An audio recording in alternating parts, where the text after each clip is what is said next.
तो हेलो दोस्तों, कैसे हैं आप सभी का स्वागत है आप सभी के अपने यूट्यूब चैनल यूनिक क्लासेस पर। तो जैसा कि हम सभी ने डिस्कस किया था कि सी टेट या फिर यूपी टेट जो है या फिर कोई भी अदर जो स्टेट है उसका किसी का भी टेट का एग्ज़ाम है तो उसमें आप कैसे अच्छे स्कोर कर सकते हैं, कैसे प्रिपरेशन करनी है, आपको क्या स्ट्रेटजी अपनानी है, हर किसी के बारे में डिस्कस किया था। अगर उस वीडियो को फॉलो करोगे आप जो बातें बताई गई हैं उसमें, तो 100% मैं आपको श्योरिटी दे रही हूँ कि आप सभी क्या हैं, आप सभी सी टेट को फर्स्ट टाइम में ही अटैम्प्ट करके आप क्लियर कर लेंगे।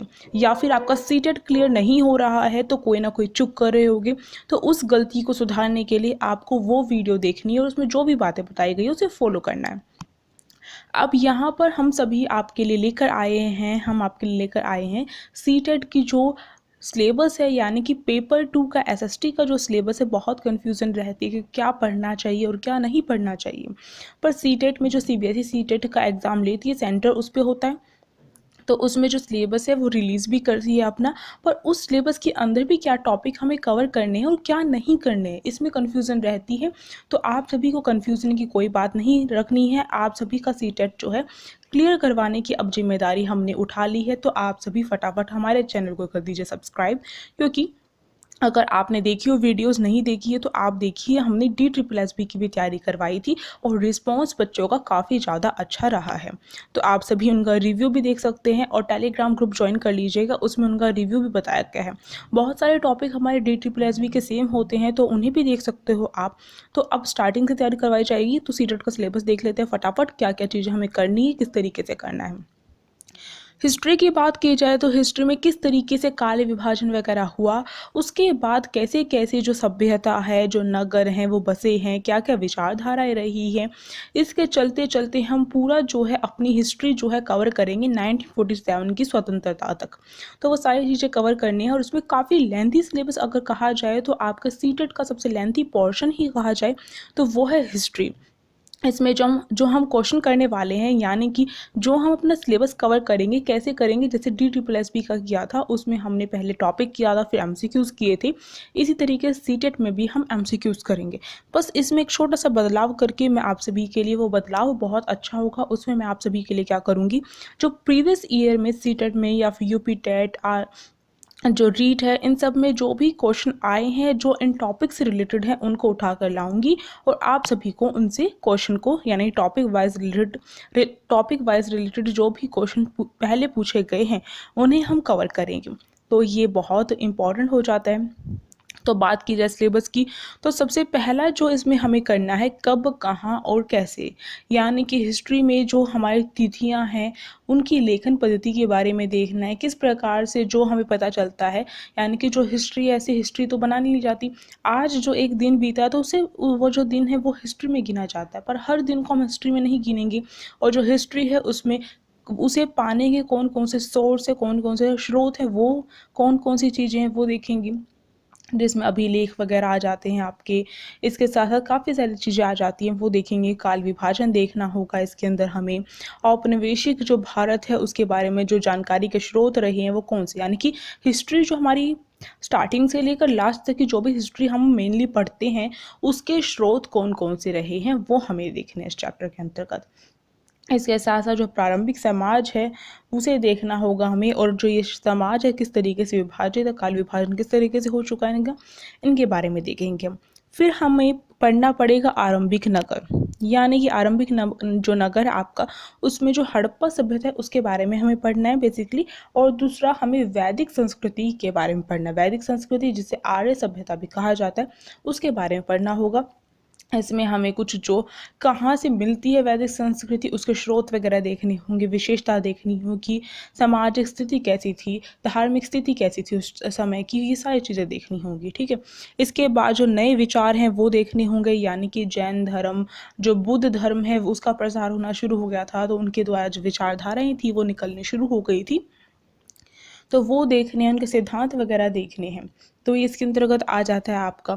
फिर हमारा प्रारंभिक जो राज्य हैं उनके बारे में हमें डिस्कस करना है, यानी कि हमें इसके बारे में पढ़ना है। अगर आपने एसएसटी का जो पोर्शन है, सेकंड पेपर आप देंगे टीजीटी सोशल साइंस वगैरह के लिए, तो उसमें उससे पहले आपको सीटेट क्लियर करना पड़ता है। तो उसमें आपका जो एसएसटी का सेकंड पोर्शन है, अगर उसमें आप क्या है, क्योंकि 60 मार्क्स का टोटल होता है, तो 60 नंबर में से आप अगर 50 के आसपास ले आते हैं तो आपको सीटेट क्लियर करने से कोई नहीं रोक सकता, अगर आप बाकी विषयों में इतनी पकड़ नहीं रखते हैं। पर जो ये विषय है आपका, इसमें इस सब्जेक्ट में आप पकड़ अच्छी रखते हैं, क्योंकि आगे जाकर आपको ये मेन सब्जेक्ट हो जाएगा आपका, और इसमें आपकी पकड़ अच्छी होनी ही चाहिए स्टार्टिंग से। तो इसलिए यहाँ पर मैं आपको सब टॉपिक भी बता रही हूँ। तो आपको एनसीईआरटी जो बुक पढ़नी है 6 to 8, उसमें आपको ये टॉपिक रिलेट करते हुए पढ़ना है। अब यहाँ पर जो दुरुस्त भूमि से संपर्क तथा राजनीतिक जो विकास है, उसमें समुद्री तटों में किस तरीके से राज्य है उनके बारे में पढ़ना पड़ेगा। जो विदेशी तीर्थयात्री आए थे, गुप्त वंश के बारे में पढ़ना होगा इसमें, ठीक है। ये सारे देखने होंगे इसके अंतर्गत। संस्कृति एवं विज्ञान के अंतर्गत किस तरीके से इनमें विकास हुआ है ये देखना होगा इसमें। यानी कि जो ईंटें पत्थर हैं उनकी इमारत वगैरह के बारे में पढ़ना पड़ेगा, मंदिर वगैरह के बारे में पढ़ना पड़ेगा, जो पुस्तकें वगैरह है, महाकाव्य है, उनके बारे में पढ़ना पड़ेगा, और जो कागज है उसका आविष्कार किस प्रकार से हुआ उसके बारे में देखना होगा इसमें हमें। इसके बाद जैसे कि मैंने कहा, हिस्ट्री का आपका सिलेबस काफ़ी लेंथी है, पर इसे सोचकर आप डरिए मत, सब कुछ पढ़ा हुआ है, बस हमें इसे एक सही तरीके से दोबारा से पढ़ना पड़ेगा। अब यहाँ पर नए राज्य और जो नए राजा और जो नए राज्य का उद्भव हुआ था उसके बारे में हमें, जैसे कि राजवंश जो हो गया उसके बारे में देखना पड़ेगा इसमें। जो चोल राज्य है उसके बारे में देखना है। चोल राज्य अब देख रहे हैं तो उसके अंदर जितने भी मंदिर, मूर्ति कला वगैरह हैं वो देखना है। प्रशासन किस तरीके से चलता था चोल साम्राज्य में वो देखना होगा, ठीक है, इस तरीके से देखना है।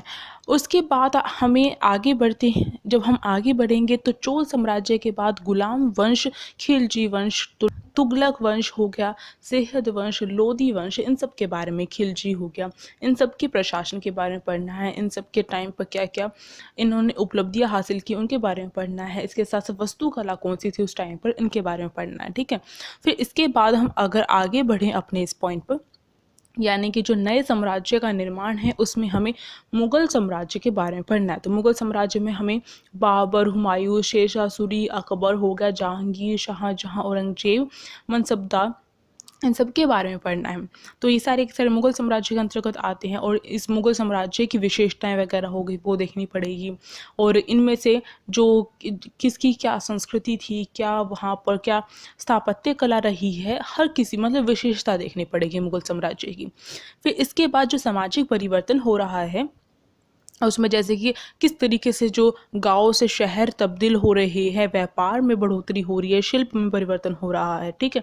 तो इस तरीके से इसमें देखेंगे भक्ति आंदोलन की शुरुआत होती है इसी टाइम पर, और सूफी आंदोलन की शुरुआत होती है इसी टाइम पर, तो इसे देखेंगे। तो अगर आपको मोस्टली अपना सिलेबस कवर करना है तो मैं आपको सजेस्ट करूँगी 12th क्लास की जो बुक है हिस्ट्री की, उसे उठाकर भी करोगे तो सारी चीज़ें उसमें समेट रखी है। पर कुछ पॉइंट वहाँ पर रह जाते हैं, इसलिए हमें एनसीईआरटी बुक 6 to 8 जो है वो करनी पड़ेगी। और डरने की कोई बात नहीं है, सिलेबस हम अपने इसी यूट्यूब चैनल पर आप सभी के लिए अपलोड करेंगे, पर आपका रिस्पांस देखा जाएगा कि आप सभी चाहते हैं या नहीं चाहते हैं। हमारे पास जो नोट्स वगैरह काफ़ी अच्छे हैं और बहुत हेल्प भी होगी आप सभी की, पर आपके रिस्पांस जो है उसी के अकॉर्डिंग किया जाएगा। अब यहाँ पर देखिए जो क्षेत्रीय संस्कृति है उसके बारे में देखना होगा, इसमें बहुत सारी चीज़ें आ जाती हैं इसमें हमारी, ठीक है। फिर इसके बाद जो कंपनी शक्ति की जो स्थापना हुई थी, यानी कि ईस्ट इंडिया कंपनी जब भारत आ गई थी उसके बारे में देखना, और उसके बाद ईस्ट इंडिया कंपनी भारत आई, उसके बाद जो पलासी का युद्ध हुआ वो देखना है इसमें हमें। तो ये सब कुछ हो गया, और इसके बाद जो ग्रामीण और जो आदिवासी समाज है उसके बारे में देखना पड़ेगा, यानी कि कंपनी के द्वारा क्या असर पड़ा इन पर ये देखना। जैसे कि रेतवाड़ी व्यवस्था शुरू हो गई थी, महलवादी प्रणाली शुरू हो गई थी, भारत में नील की मांग बढ़नी शुरू हो गई थी, तो कंपनी ने किस तरीके से शोषण किया हमारा, ये देखना है। इसके बाद हम क्या है, इसके बाद फिर होता है विद्रोह, यानी कि 1857 का विद्रोह होता है, और ये वीडियो पहले DSSB के जो कैंडिडेट्स थे उनके लिए अपलोड की गई है, उसे भी देख सकते हो आप। तो 1857 का जो विद्रोह है उसके बारे में देखना होगा, क्या कारण रही हैं और कौन से क्षेत्र में किसने नेतृत्व किया था, ये देखना है इसमें हमें। और इसके बाद जो कृषक, श्रमिक और जो जनजातीय आंदोलन है वो जो छिड़े थे उनके बारे में देखना, महिला जो थी और महिला सुधार को लेकर कौन कौन से आंदोलन छिड़े थे वो देखना है हमें इसमें। फिर इसके बाद जो राष्ट्रीय आंदोलन हुआ था वो स्टार्टिंग से लेकर लास्ट तक का हमें देखना है, और उसके सारे सब टॉपिक यहाँ पर लिखे गए हैं, आप इसे नोट कर सकते हो। और इसके साथ फिर हमारे यहाँ पर जो हिस्ट्री है, क्योंकि जब हमें आज़ादी मिल गई थी वहाँ तक ही हम हिस्ट्री पढ़ते हैं अभी तक, तो वो वहाँ पर हमारी समाप्त हो जाती है। इसके बाद आपको ये हिस्ट्री का सिलेबस रह चुका सीटेट का, काफ़ी लेंथी है। फिर भूगोल की बात की जाए, ज्योग्राफी की बात की जाए, तो उसमें हमें क्या है, जो भूगोल का सामाजिक अध्ययन है उसके बारे में एक छोटा सा जो चैप्टर है वो करना पड़ेगा। इसमें जो भूगोल जो है उसके वैज्ञानिक रूप के बारे में देखना, उसकी शाखाओं के बारे में देखना है, ठीक है। इसके इन सब से रिलेटेड जो भी विषय हैं भूगोल से रिलेटेड उन विषयों के बारे में देखना होगा। इसके बाद जो सौर मंडल है पृथ्वी का, उसके बारे में हमें अच्छे से इसमें समझना पड़ेगा। सौर मंडल क्या है, जो ग्रह हैं वो क्या है, क्षुद्र ग्रह क्या है, धूमकेतु क्या है, उल्का पिंड क्या है, मिल्की वे क्या है, इन सब के बारे में देखना है। तो सबसे पहली वीडियो हम इसी टॉपिक पर लेकर आएंगे, तो आप उसे देख सकते हो। और फिर इसके बाद जो है पूरी की पूरी स्थिति देखने के बाद जो रात क्यों होती है, दिन क्यों होता है, ये जो भी क्वेश्चन है छोटे मोटे क्वेश्चन पर समझने में काफ़ी टाइम लग जाता है, वो देखना पड़ेगा। ग्लोब जो है वो हमें अच्छे से आना चाहिए। ग्लोब चैप्टर जो है ये थोड़ा सा कन्फ्यूजन क्रिएट करने वाला होता है, पर अच्छे से समझे तो ईजी है। तो ग्लोब की जो विशेषता महत्व हो गया, जो अक्षांश रेखाएं, देशांतर रेखाएं कौन कौन सी है, मानचित्र जो है वो किस तरीके से है, वो सारी चीज़ें देखनी पड़ेंगी इसमें।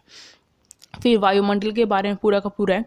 अगर मैं आपको कहूँ, अगर आप सीटेट की प्रिपरेशन कर रहे हैं तो ज्योग्राफी अगर आपने यहाँ पर कुछ परसेंट ये कर ली है, ये जो ये सिलेबस लगाया गया है, तो DSSB या फिर आगे आप जो अपर लेवल के जो भी एग्ज़ाम देंगे, अपने सीटेट से रिलेटेड जो भी एग्ज़ाम देंगे, टीचिंग एग्ज़ाम, उसमें आपकी ज्योग्राफी सेम ही रहती है लगभग। बस कुछ ही टॉपिक्स जो हैं थोड़े से उसमें एडिशन कर दिए जाते हैं टॉपिक्स, तो सेम रहती है। आपका यहाँ पर क्या हो रहा है, बेस क्लियर हो रहा है, तो बेस क्लियर कीजिए फिर हम आगे बढ़ेंगे, क्योंकि DSSB की भी तैयारी यहीं पर करवाई जाती है। तो ये हो गया वायु वगैरह के बारे में। इसी तरीके से जल संसाधन के बारे में बताया जाता है, इसके बारे में पूरा चैप्टर, यानी कि 6 to 8 तक, केवल 6 समझ के नहीं चलना है, 6 to 8 तक ये जो आपका जितने भी चैप्टर इससे संबंधित है वो सारे के सारे आ जाएंगे। कृषि के बारे में हो जाता है, प्राकृतिक और मानव संसाधनों के बारे में हो जाता है, प्राकृतिक और मानव जो पर्यावरण है उसके बारे में हो जाता है, और मानव पर्यावरण जो है उसके बारे में जो वासस्थान वगैरह, यानी कि सड़क परिवहन, रेल परिवहन, जल परिवहन, सब के बारे में आ जाता है इसमें। फिर उसके बाद अगर सिविक्स का, यानी कि नागरिक शास्त्र जिसे हम जो पॉलिटिकल साइंस भी कहते हैं, इसके सिलेबस की बात की जाए तो इसमें आपका भारत जो है उसमें विविधता में एकता है, उसके बारे में हमें इसमें पढ़ना पड़ेगा। इसके बाद जो संविधान और लोकतंत्र के बारे में पढ़ना है, यानी कि संविधान का निर्माण किस प्रकार से हुआ, उसमें हम संविधान सभा वगैरह के बारे में देखेंगे, उसकी प्रस्तावना के बारे में देखेंगे। इसके साथ साथ जो स्रोत रहे हैं संविधान जो निर्माण करते समय वो देखने हैं, जो मूल कर्तव्य हमारे वो देखने हैं। फिर लोकतंत्र के बारे में हमें देखना पड़ेगा, लोकतंत्र की विशेषता देखनी पड़ेगी, उसके सामने क्या चुनौतियाँ हैं वो देखनी पड़ेंगी। तो ये सारी चीज़ें देखनी है हमें। इसके साथ साथ हम ये नहीं कह सकते केवल 6 to 8 है, वैसे 6 to 8 है, पर उसमें कुछ थोड़ी सी एडिशन भी कर दिए जाते हैं, क्योंकि अब जो है हमारा लेवल बढ़ा दिया जाएगा सीटेट का, आप सभी को पता होगा। इसके साथ साथ जो सरकार है उसके बारे में देखना है, सरकार में राज्य सरकार और स्थानीय सरकार, इन दोनों के बारे में हम इसमें पढ़ेंगे, ठीक है। फिर इसके बाद जो हमारी होगी, यानी कि जो सरकार की जो आवश्यकता है, व्यवस्थापिका, कार्यपालिका और न्यायपालिका, 3 स्तर होते हैं, इनके बारे में पढ़ना पड़ेगा। राज्य सरकार के बारे में पढ़ना है, राज्य विधानमंडल के बारे में पढ़ना है, स्थानीय सरकार के बारे में पढ़ना है इसमें, ठीक है। अब है हमारा अगला संसदीय सरकार। इसमें हम जो सदन है, संसद है, उसके बारे में पढ़ेंगे, उसकी संरचना के बारे में पढ़ेंगे, जो केंद्र सरकार है उसके बारे में पढ़ेंगे, राष्ट्रपति, उपराष्ट्रपति, मंत्रिमंडल हो गया, प्रधानमंत्री, इन सब के बारे में पढ़ना है, ठीक है। आप ये सब टॉपिक यहाँ पर देख सकते हैं। फिर इसके बाद जो न्यायपालिका है इसके बारे में पढ़ना होगा, न्यायपालिका, क्योंकि तीनों स्तरों के बारे में पढ़ना है।